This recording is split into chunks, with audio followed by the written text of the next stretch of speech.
We're live. Get resource with Andre in summer, where we talk everything about relationships, connections to self, source, and others. Always like to open up with what's alive in you.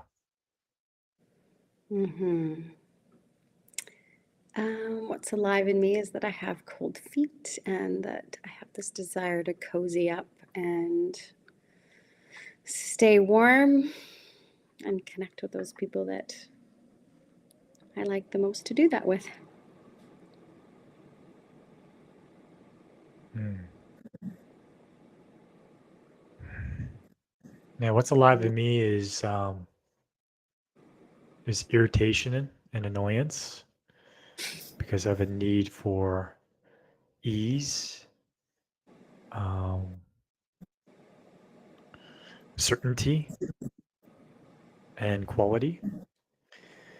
I'm also there's a sense of excitement as well, as there's a couple projects I'm working on, and I'm starting to see the light in the finish line, and that meets my need for certainty too, and my need for mm, competence and security.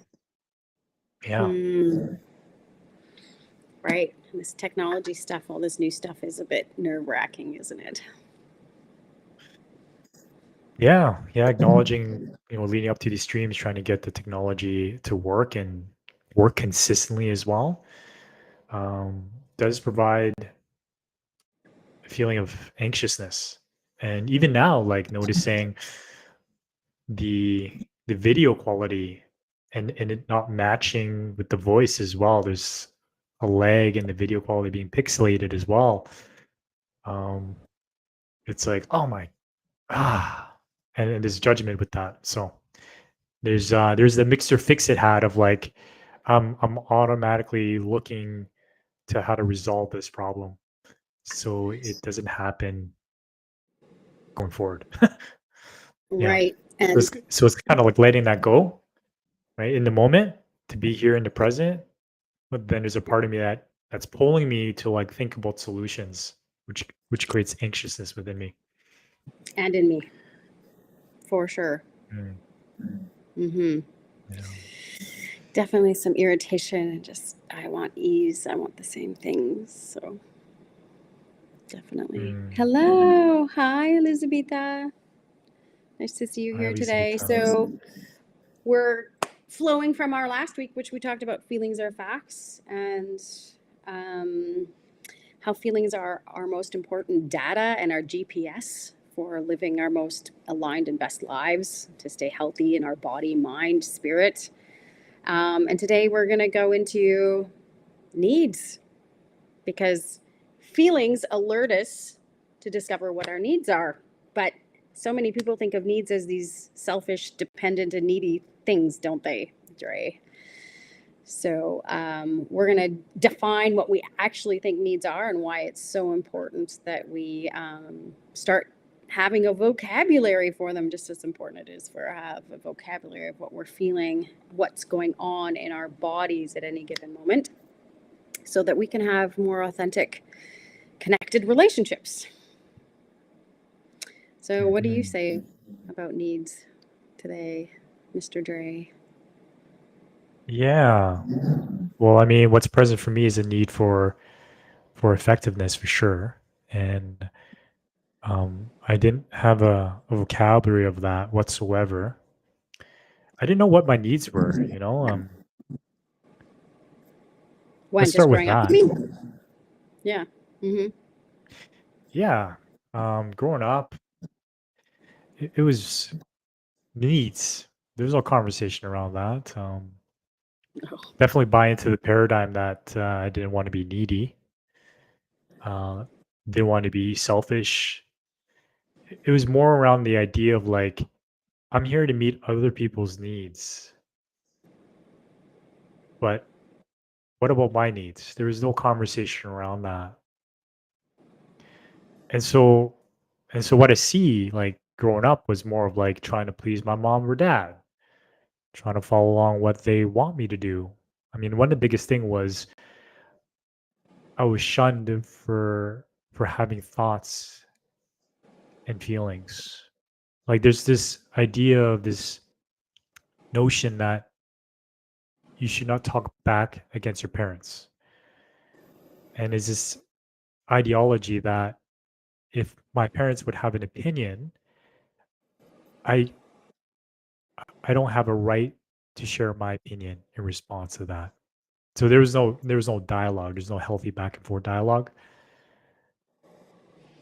So immediately, um, I was there to serve their needs.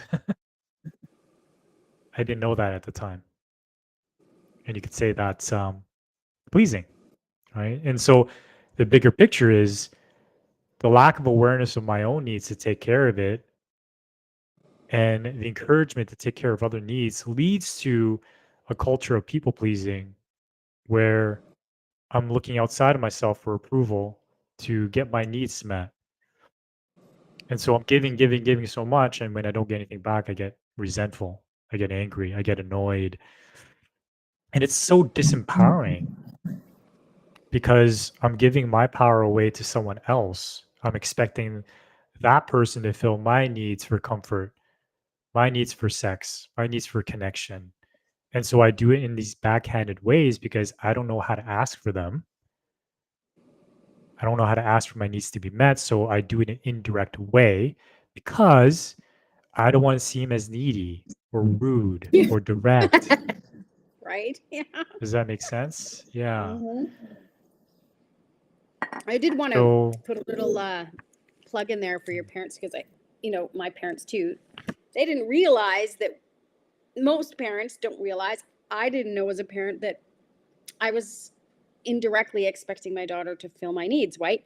As a parent, we have a need to look competent, to care for our children, to, feed them well, to get their needs met. But often it ends up being the opposite because out in public, you don't want your kid to have a meltdown or stuff like that. So parents, shh, be quiet, don't do that, pay attention, don't be loud, use your inside voice, all of these things to behave other than what children are naturally behave. And so we're all, as a parent, I didn't know I was doing that. I didn't know I was creating a people pleaser. I thought I mm, actually was meeting her needs.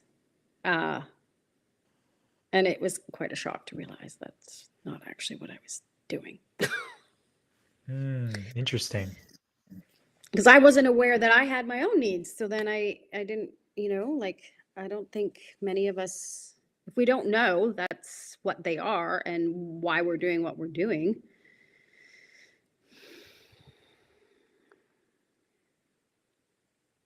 Yeah. There's no communication around Ignorant. it. There's no transparency of the intention behind the action. Like, why am I doing this? What need am I fulfilling by that? And is this in alignment with the other person that I'm supporting and serving as well? Yeah. Yeah. Yeah. Because like you said, like you would call your part of yourself a controller, and I heard you say this that like you're thinking that you're doing them a favor, that you were helping them out, but then on the inverse side, someone could just say yes to it because they're people pleasing to it. They're just Hmm. going along with it. Yeah. Mhm. There's no Yeah. say. There's no collaboration. Mhm. Because again, like it's not even asked, right? Sometimes if I'm not asked, I just go along. It's kind of like there's a team meeting and there's always the case of this one person that takes over the meeting because that person speaks the loudest and could be like, does everybody agree? Right? Okay, let's go ahead with this idea without getting input from each and every person in that meeting. Yeah. And I think people, especially in workplaces, it's known as a mental health hazard now. We have a friend that works in health and safety in a big business, and work is a mental health hazard. In meetings, people don't acknowledge how they feel. They don't acknowledge what they need. They bend themselves to fit in, to keep their job. They stay late when they don't need to, when they need to take care of themselves. Our culture is Mm. anti self-care, anti health, really, altogether. Because what affects our mind affects our body. All this illness, heart attacks. We had a talk that didn't get recorded, but heart attacks happen on Mondays usually when we go to work, when we anticipate going to work. So, how important is us to have that vocabulary of feelings and needs? I'd like to read this quote from Marshall. Can I do that? Yeah. Yeah. Okay. So part of the work that Andre and I do comes from Marshall Rosenberg, who I think was brilliant, PhD in psychology, who quit after 21 years because he said he was done being paid to judge people. So just want to read this because it's really super funny, but also really enlightening. He says that any words we use that imply the wrongness of others are tragic, suicidal expressions of what's alive in us, which is actually our needs.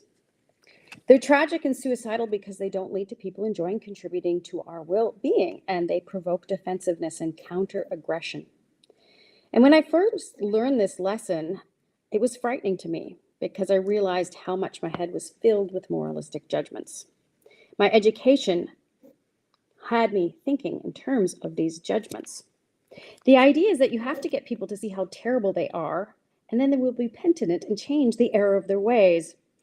The language I was educated to speak growing up in Detroit was like that. When driving, if somebody I was driving in didn't like the way I was driving it, or I didn't like the way they were driving, and I wanted to educate them, I would open the window and yell something like, "Idiot." The theory is they're supposed to feel guilty and repentant and say sorry. I've seen the error of my ways. It's quite a theory, but it never worked. And I thought maybe it was this particular dialect I learned in Detroit. But when I got my doctorate in psychology, I learned how to insult people in a much more educated way. So now when people drive in a way I don't like, I roll down the window and say, "Sociopath." But it still doesn't work. Telling people what's wrong with them is suicidal and tragic, and besides, it's ineffective. So what we want to do is go directly to the behavior without mixing in judgments and express how we feel about their behavior. The other thing, the third component that's alive in us which is just as difficult for people to observe without judgment, is to develop a literacy of feelings and needs. Many people associate needs with something negative, dependent, and selfish. I think it comes from a history of educating people to fit well into domination structures, so they are obedient and submissive to authority. Most government, schools, companies, and families operate as these domination structures. And the problem with people who are in touch with their feelings and needs is they don't make good slaves. I went to school for 21 years and can't recall ever being asked what my needs were. My education didn't focus on helping me be more alive, more in touch with myself and others. It was oriented towards rewarding me for giving right answers as defined by authorities. So even psychologists, right? Okay, how do we slot people into these certain diagnoses, these labels, and these judgments so they get government funding? Well, why don't we talk about what's alive in us? That's why we start with that, right? What's alive in us is the body sensations or the feelings that then lead us to what we need. And he defines needs as words that describe the life-serving energy that motivates and sustains us. And the thing with needs is that they're universal because the life-serving energy that sustains me is the same as you. And this is why this work is so powerful, because underlying it is a relationship to self and others, but also to source, to this divine energy that motivates and sustains us from within, that keeps our heart pumping and wanting to be alive and wanting to contribute to others' well-being. And this is why I'm excited about it and passionate about it. Explains a level of unity consciousness Unconscious is that deep down is, like, I believe, is love, this inherent love and goodness that I have within myself when I connect to the core essence of my needs. It's interesting because we all have the same universal needs. It's like, yeah, needs means I'm human. It doesn't mean I'm needy or selfish. It means that by taking care of these needs, it's like something within me is pointing me to get this particular need met. It's as if life is guiding me through that. And if I get connected with that, I'm like filling my own cup, right? Hmm. I'm on the pursuit of happiness by filling my needs. And when I talk in that way, it connects with others people because they can relate to that because they have the same needs within them. It's such a beautiful thing of like, wow, there's something planted within me, my feelings and needs. I love, the idea that, like, I didn't choose them. They're just there, Hmm. right? Yeah. And it's for me to pay Hmm. attention to, like, it's there. It's alive and well. Though if I create presence for myself and just be present with what I'm feeling and have the conversation, it's because why it's so difficult is I don't have the vocabulary. I sense it in my body. I sense a tightness around my chest. My throat is clenched, right? Why am I irritated? Why am I annoyed? And immediately I just react because I haven't been taught to how to pinpoint that and follow that energetic trail to connect to what I need and then communicate that. It's such an Right. essential foundation of being a human being. And I'm so surprised that it's not being taught. Again, not so Right. surprised either. Right. Though it's Yeah. just how to be in relationship with myself, source, and others. That's just the basic foundation of it. Yeah. Hmm. I love how you connected that. My working inside out and following the energy trail in your body. So energetic healing, all those true healing pieces come when we get out of the judgment, where there's no label diagnosis. The only way we can truly heal with others, with source, and our relationship with our bodies is if we start labeling and diagnosing things. Even, you know, an ulcer is stress, is all sorts of different feelings that we have that go repressed and get contained in the body. And the thing is, when we label something, whether it's a person, uh, there's all sorts of really derogatory terms people have for people and swear words and things like that, or labeling parts of our bodies or symptoms in our bodies, there's no difference. It's a relationship of disconnection because we can't experience another person that we label as a criminal, as a hole or whatever it is. And we also can't experience an ulcer or a cancer.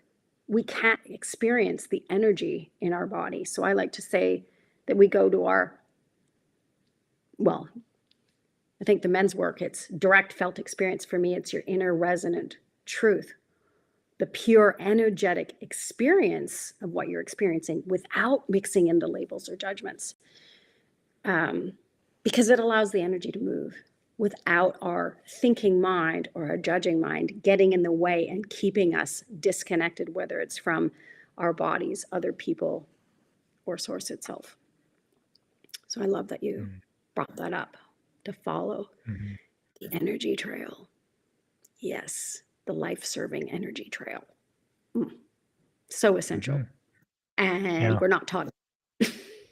Nope. We make good slaves, for sure. Mm, yeah. The energy trail, the feelings and the feelings to the needs and the definition of needs is um it's really words that describe the life serving energy that flows within me. And another connection to needs is anything that I say and do is an attempt to meet a need, always. Mhm. So, whatever motivation that I have to get an apple, go to the gym, reach out to this person, that underlying emotion is to get a need met. So, nourishment or exercise or connection if I'm reaching out to someone. And How I go about doing it, what I love to differentiate is a strategy. So when I ask for my needs to be met, I can easily get confused about the method to get that need met, right? And so let's Mhm. say I asked, "Hey, let's go to the gym or something." So of course, let's look at that. I asked Summer, "Let's go to the gym, babe." Well, I have a need for exercise, but more importantly, there's also a need for connection to go to the gym with Summer, to work out together, or just be in each other's presence, right? And if Summer says no, by default, I'll probably feel rejected, as if like, Oh, "Hey, hang on, because I'm going to oh interrupt you yeah, there because rejected's not a feeling. That's a good yeah, segue, actually. yeah," easy mistake to have for sure. Um, of judgments turn to feelings. So let's say, just say I do feel rejected. Well, that's a judgment, not an actual feeling. So I'm judging the response and thinking that my judgment is, well, she doesn't care about my needs, right? My needs for exercise, my needs for connection, and I make up a story. Well, here's the thing. Summer is just saying no to working out with me, okay? Doesn't necessarily mean that she's saying no for my need for exercise and connection. She's saying no to the strategy to get that need met, right? So where we kind of get stuck is when we try to convince or influence each other on how to get that need met. It then creates conflict. So if I were to share, hey, I have a need for exercise and connection, then that opens up the possibility of how to find a strategy that meets both our needs, right? That works because there's a million strategies of how to get a need met. Yeah. Yeah, I might say, hey, instead of going to the gym, can we go for a walk outside? My muscles are a bit sore. I can't lift weights today, or I'm just don't have the energy, but I could go for a walk together Right. instead. How does that feel to you? Right. Mm, Mhm. exactly. And that still meets my need for exercise, my need for connection. And it's a different way of doing it, a different strategy that works for the both of us. Mhm. I like to bring up things like, because, parents, especially when you get to the teenagers, it's like, okay, I have a need for my son to clean up his room or to take out the garbage. Again, that's not really a need. It's a strategy to meet a need. Um, what a parent really wants from kids is possibly respect, contribution to the family unit. And when we are so set in the way that we want to see it in the strategy, the garbage and the cleaning your room, it automatically, especially for teenagers, sets up this resistance that gets increasingly frustrating. And so then we end up arguing back and forth, which automatically sets up this um, demand culture where people are less likely to want to meet our needs if we have a specific way we want them met. If we're demanding, which means that they don't have the need for choice, freedom, and autonomy, especially teenagers. So, expressing that, hey, you know, um, we had one of our students in our class talked about that actually doing dishes with his sons. And he instead expressed that he really loved his boys and that he really wanted to feel a sense of family and togetherness and mutuality, um, cleanliness and order so they'd have more ease during the day to get their stuff done. And they were like, yeah, Dad, yeah. Okay, so then they had a discussion about how they would do that. And in his mind, he was like, okay, the boys would take turn. But actually, the eldest volunteered to pay his younger brother because he felt that that would be, he didn't want to actually do it, but he saw that he needed to contribute. So he offered to pay his younger brother. And it was a mutually reciprocal solution that he hadn't thought of. So when we get down to needs and we open up that conversation, there's always solutions that we can't think of alone that really happens. And then there's a greater sense of community that opens up in connection, which is really exciting. Yeah, yeah. Because when I get Mhm. so fixated on how to get my need met, then it really is a demand, isn't it? It's like I want to get my way. It's got And to it's be that my way. authoritarian structure again, right? That authoritarian structure Yeah. that we want to get away from, yet we inadvertently keep recreating Mm. because we're just not aware. Yeah, We don't just see it. becoming aware of that. Mhm.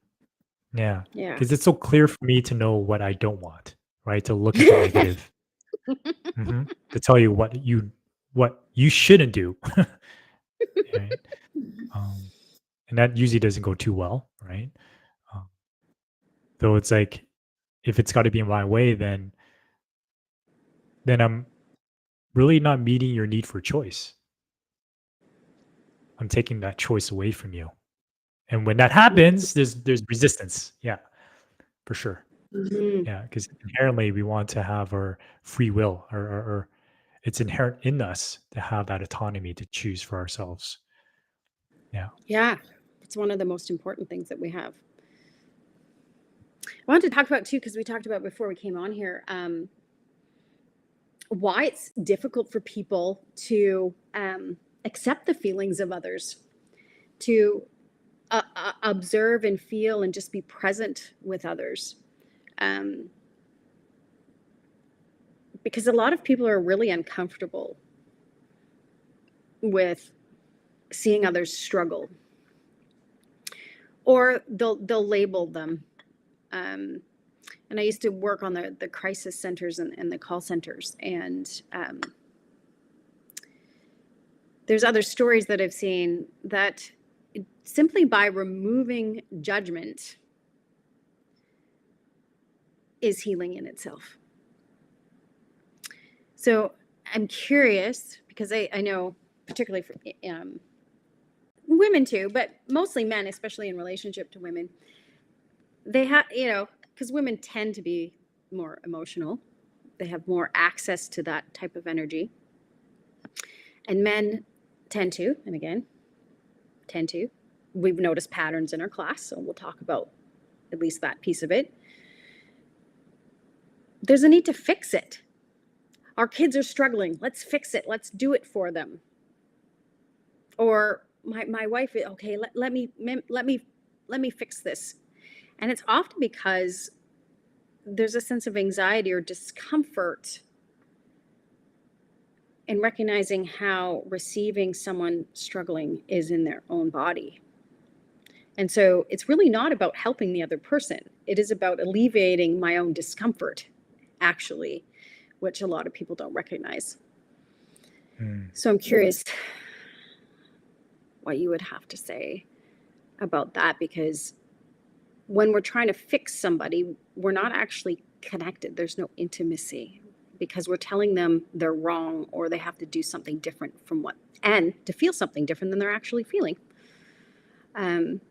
which then disconnects them from their own body and what they're actually feeling, and also from what their needs might be in the moment. So Mm. it creates this vicious cycle of disconnection. Mm. Yeah.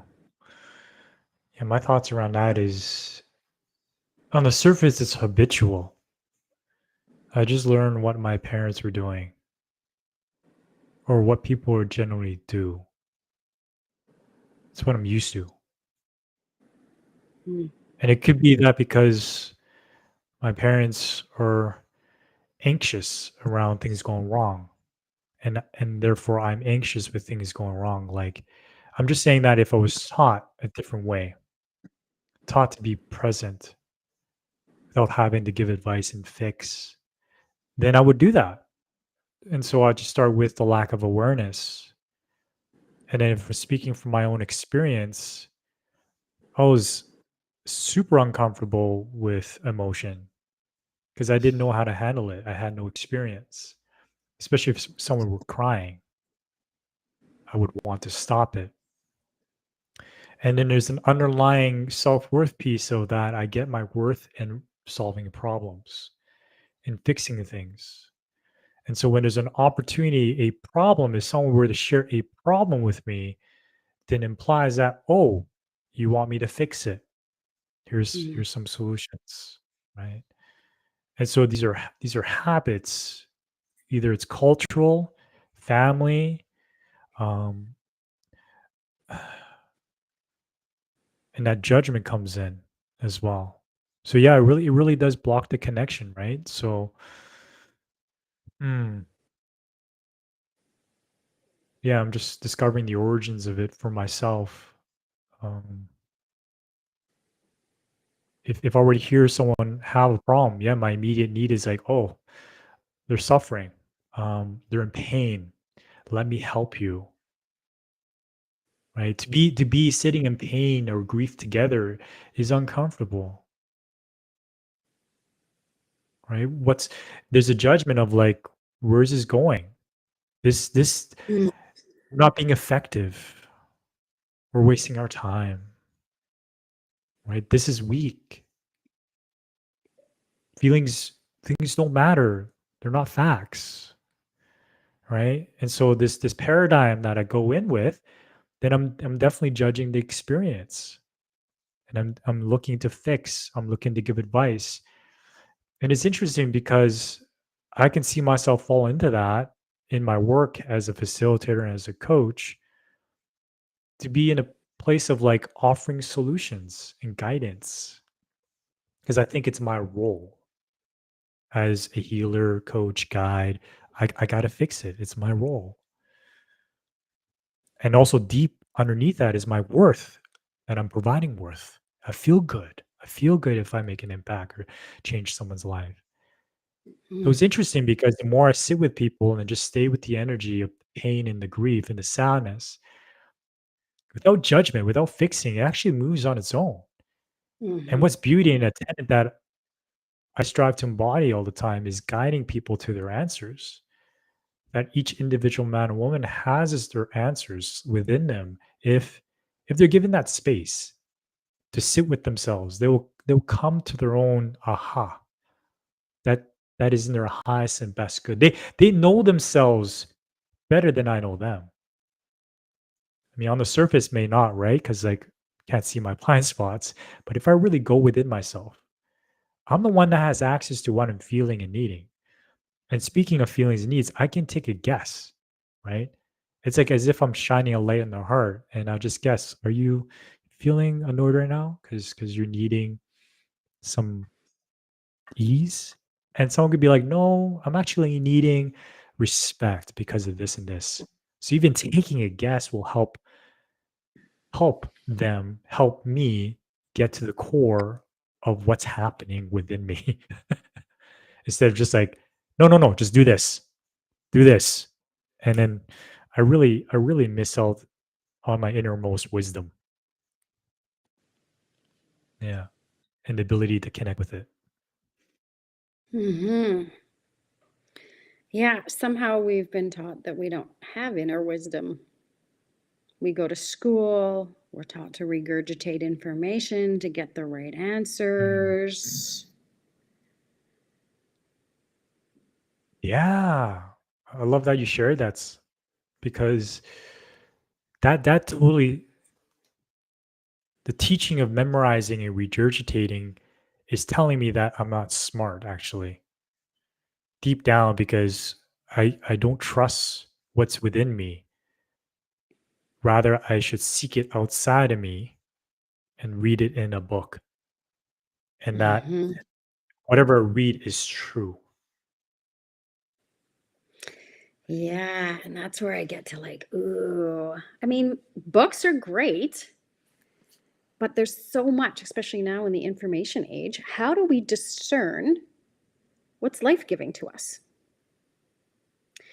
If we don't know what that life-serving energy feels like, what feels like a yes in our own body, we will keep striving. And I see this with so many people oh, new healing modalities, new this, new that, more information. Oh, I need that. I need this. I need this. I need this.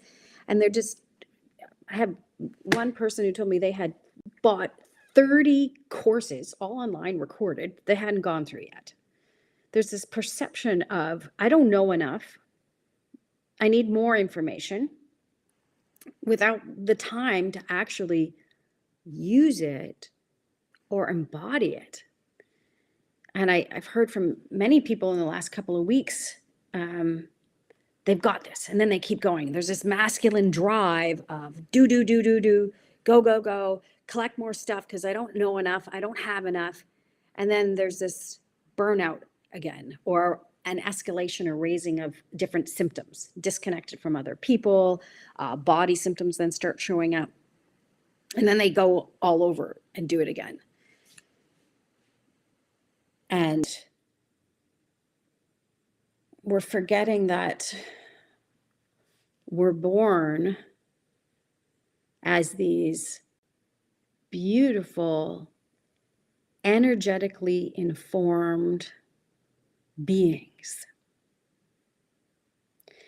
without the language to judge or diagnose ourselves. And so I think there's this big push on the planet for healing and modalities and technology. But I think without remembering or recognizing our original technology, the pure energetic experience and how that's actually connected to source, we will constantly be searching outside of ourselves and will have unending illness, anxiety, and relationships that don't feel fulfilling. So for me, it comes back to a need to trust this life-serving energy, which is actually our needs.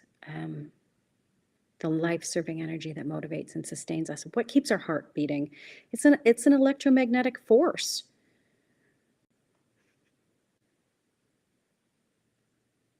It's not the things that we do that are based in our culture, that are time ridden. It's a universal, timeless energy. It's not dependent on, the jobs, the cultural structures, or anything like that. And it informs us through our body conduits.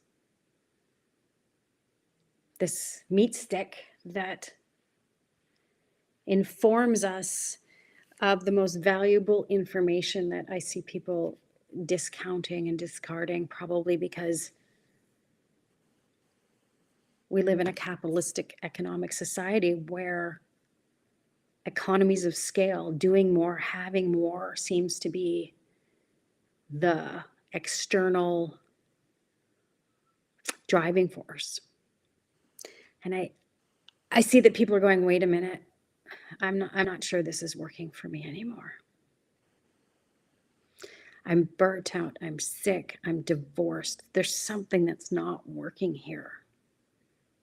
I have 2 or 3 jobs. And I'm contributing to a society and a system that I feel depleted and drained in.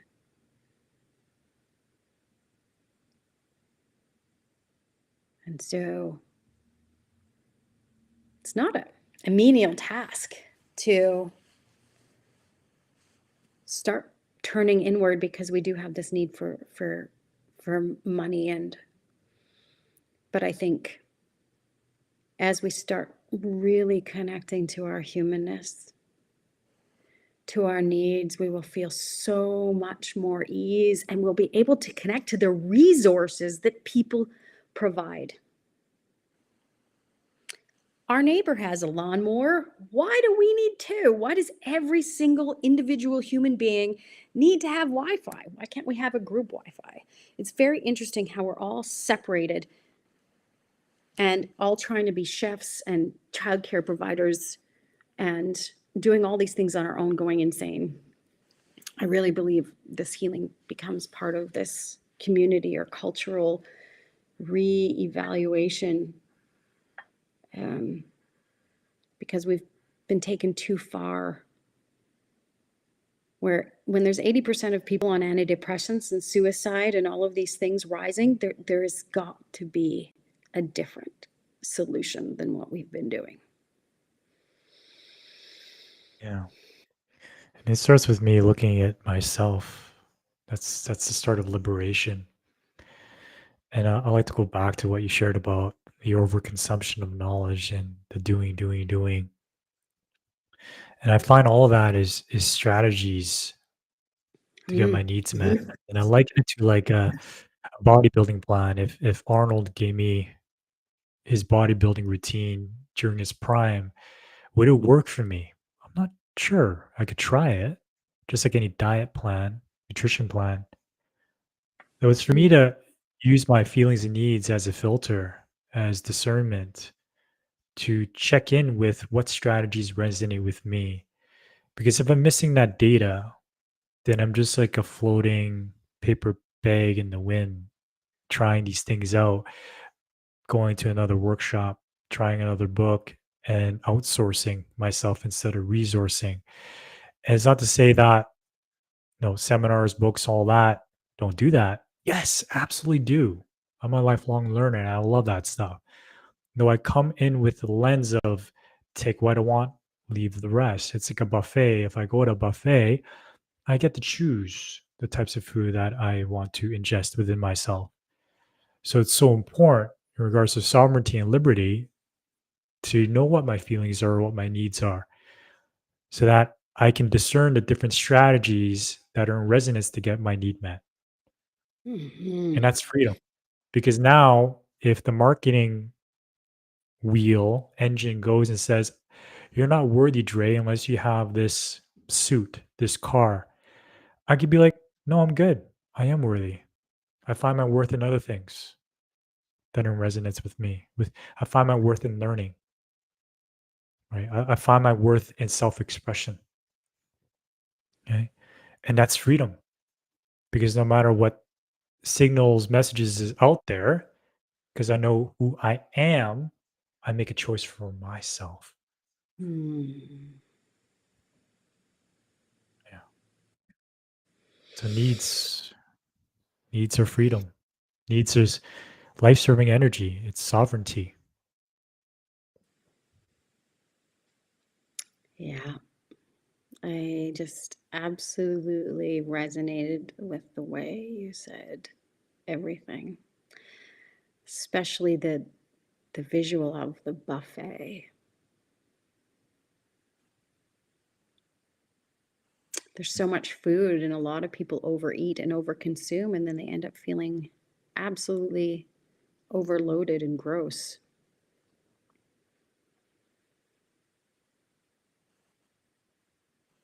Mm.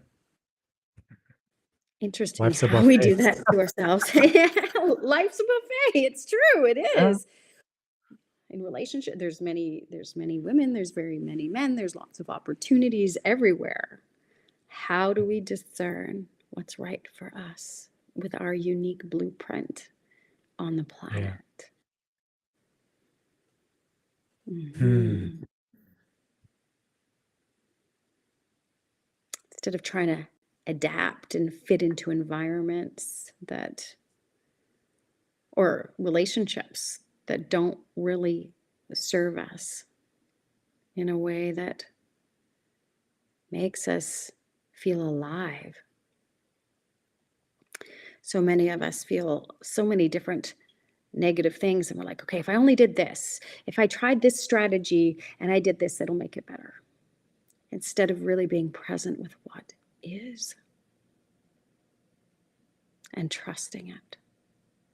I don't know how we've become so mistrusting of our inner guidance mechanisms. Mm. Like, it's so extreme.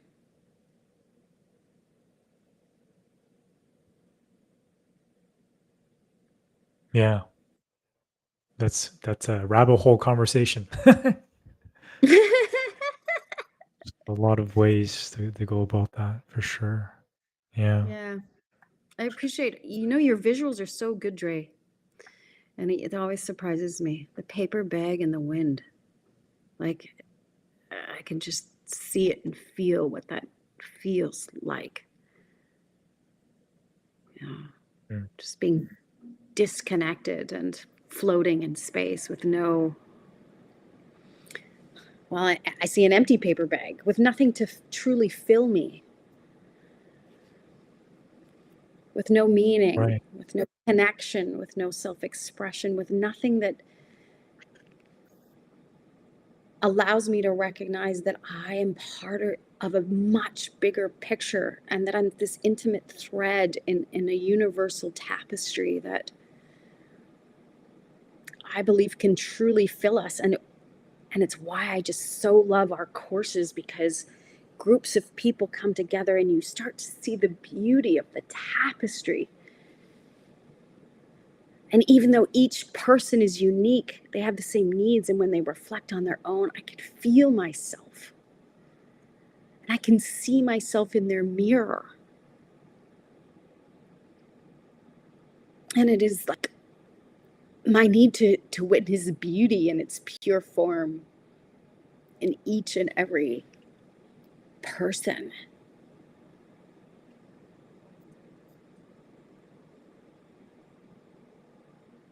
And to get out of, English is great. We need it to communicate. But when we can feel another person, and you said it before, Dre, sitting with someone in fear or pain. I used to work on a crisis center. Sometimes it's too uncomfortable and we don't trust the outcome. It's like people always say, oh, I'm going to relive my trauma. But it's only when we judge it, that we label it, that it stops the energy from moving to its most life-giving essence. And Mm. when I used to work on the psych unit, I loved it. Because people there had no more masks. They were willing to leave the planet. And so they shared in this most raw, vulnerable, authentic way. And it was such a relief to me.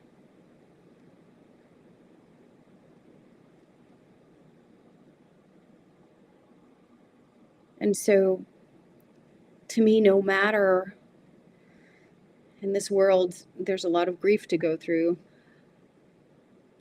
But if we do it together, it creates this sense of buoyancy, of possibility, of hope.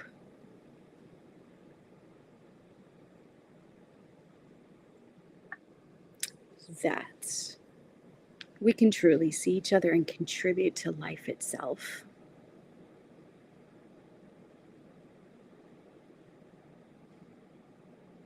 Yeah. And, Yeah. yeah. As they say, what is what is not witnessed and connected to cannot be healed. All No. right. Because if the reason why I'm afraid to share what's going on in my life is because I get a free diagnosis for someone, Or advice or I'm fix. advice, fix, or being judged, right? For sharing something intimate that, oh, maybe I should have it together. And Have so I'm it afraid together. to be re-traumatized. I'm not going to share it. I'm going to hide it behind closed doors. But then it's not truly healed until it's witnessed and connected to by another without judgment. So the invitation is to actually share it, though to be in a space where it can be held so I can see it for what it truly is without the stories, and I can grieve. And that allows me to in a way clean the closet, right? Fill up the Mm. tires and go again. It's like running on the flat. It's time to refill it. And that's by the witnessing and grieving. And the paper bag analogy, I love that because if I'm floating in the wind, then whatever blows me is the marketing engine out there. But then if I put stuff in it, because I'm not empty, I'm not just an empty vessel, it's my needs, I'm more grounded. The bag doesn't move. It's on the ground despite the wind blowing it. Yeah. Yeah. So get that bag filled with your needs, right? Yeah. Fill yourself with your Funny. needs. Get Yeah, that clear was on just those. Halloween. We go out and we here fill my thing with sugar and things. Instead, we can go to others and get our Yeah. needs met and our fill me up with what motivates you, what brings you alive. Is it painting? Is it dancing? What singing? Is it some kind of philosophy? Is it building? Is it? And let me share in what brings you alive.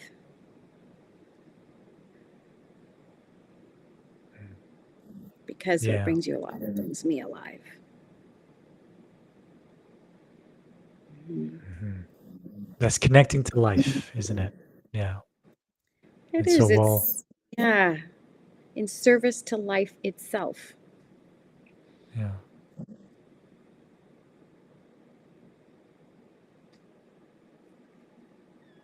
Yeah. So we'll land the plane on that, adding some context around needs to build upon feelings.